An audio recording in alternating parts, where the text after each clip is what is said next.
नमस्कार प्रिय विद्यार्थियों।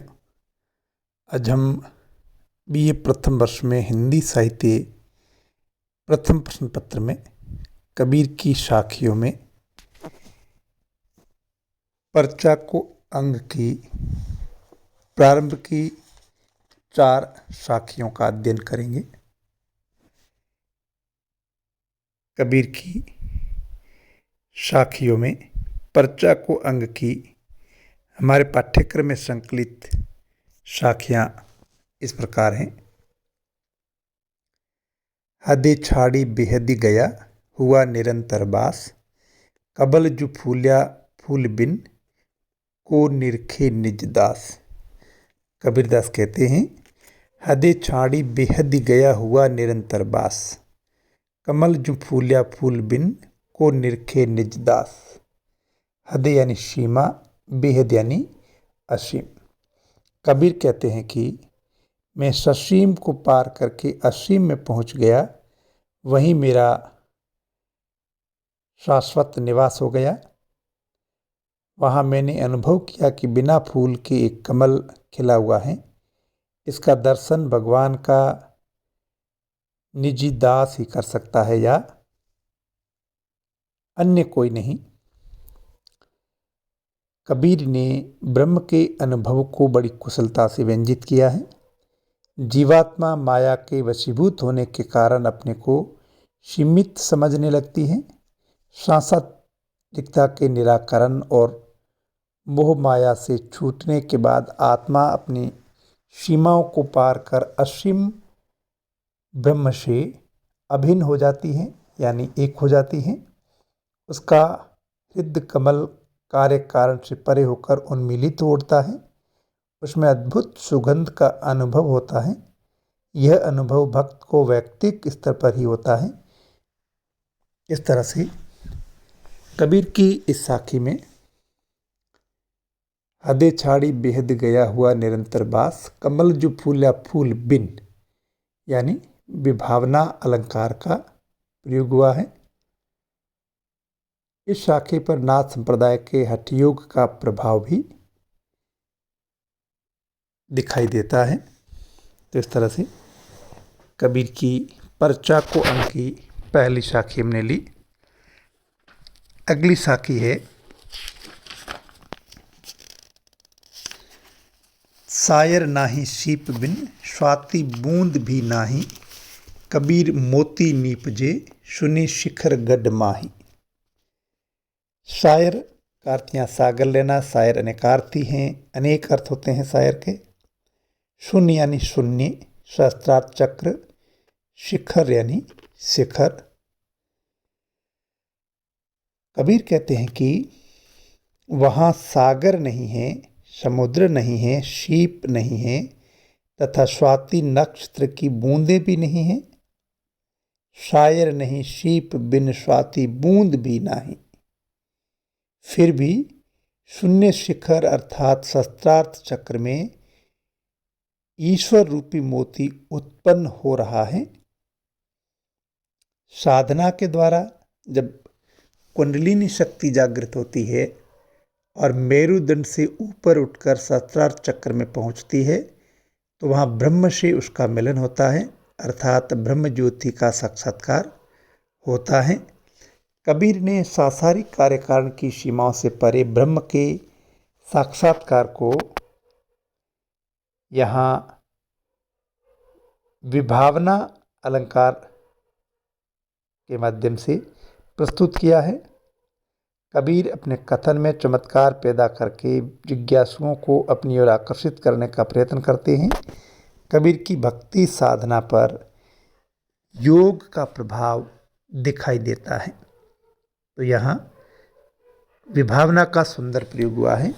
सायर नहीं शीप बिन स्वाति बूंद भी नाही, कबीर मोती नीपजे सुनी शिखर गढ़ माही। तो यहाँ बिना सागर, बिना सीपी और बिना स्वाति नक्षत्र की बूंद के मोती को उत्पन्न होते हुए दिखाया गया है। तो इस तरह से इस साखी में विभावना अलंकार का सुंदर प्रयोग हुआ है। अगली साखी है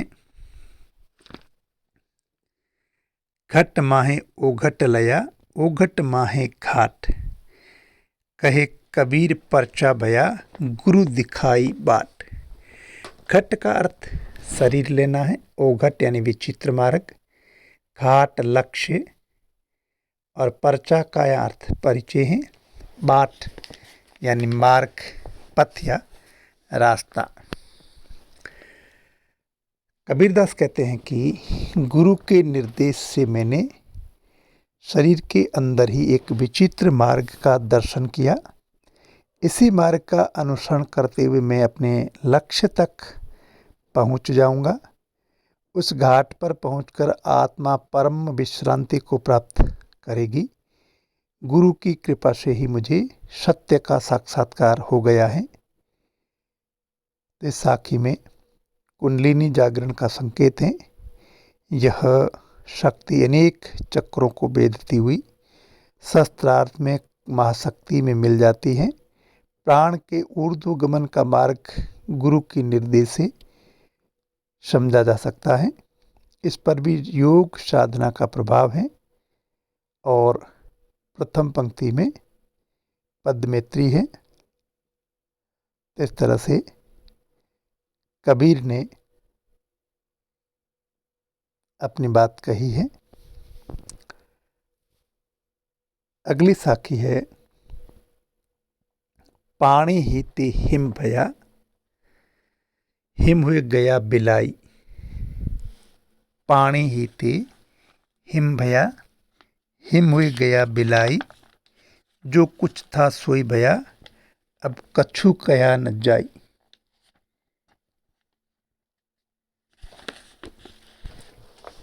पानी का अर्थ पानी, हिम का अर्थ बर्फ। तत्व एक ही है लेकिन भिन्न भिन्न रूपों में। कबीरदास कहते हैं पानी ही जमकर सघन होकर बर्फ बन जाता है और बर्फ पिघल कर पुनः पानी हो जाती है, यानी उसका रूप बदल जाता है। यह जो था पुनः वही हो गया।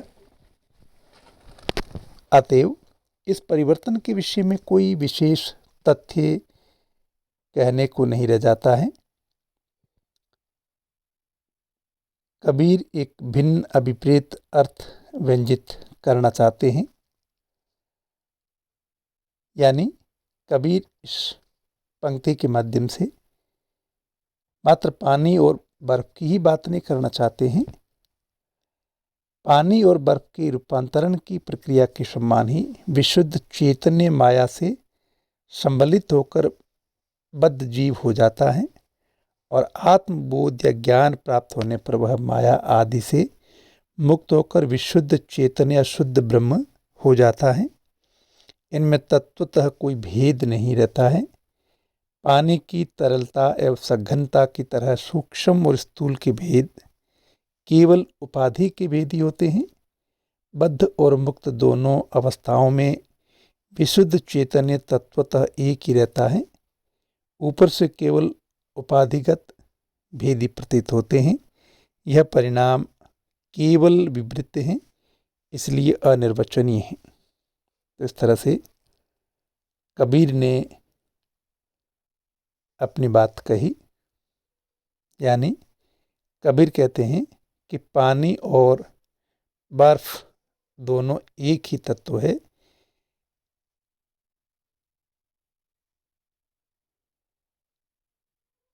कबीर कहना चाहते हैं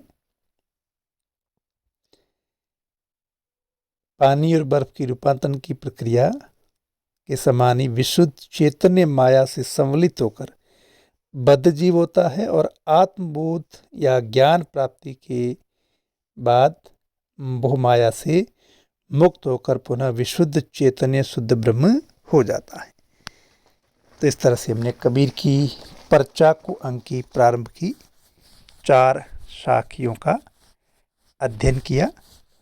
कबीर हिंदी साहित्य में निर्गुण भक्ति काव्यधारा में एक महत्वपूर्ण स्थान रखते हैं और कबीर की साधना में